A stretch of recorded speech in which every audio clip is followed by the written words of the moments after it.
អ្នកចាត់ការថ្មីរបស់ Chelsea លោក Rossoneri អង្គុយមើលក្រុមខ្លួនឯងរងបរាជ័យនិងទទួលបានកាតក្រហមទៀតវាជាការចាប់ផ្ដើមដ៏លំបាកមួយសម្រាប់យុគសម័យរបស់លោក Liam Rossoneri ខណៈដែលលោកបានចូលរួមទស្សនាការប្រកួតផ្ទាល់ពីលើដែលជាកន្លែងអង្គុយអ្នកទស្សនា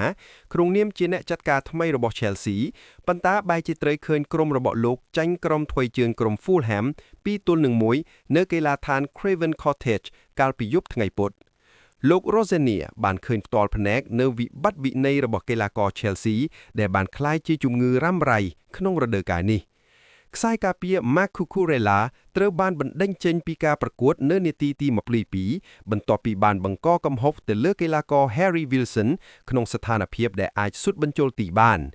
នេះគឺជាកាតក្រហមទី7ហើយសម្រាប់ Chelsea ក្នុងរដូវកាលនេះដែលជាក្រុមទទួលកាតក្រហមច្រើនជាងគេនៅក្នុងលីកការប្រកួតយប់មិញនេះ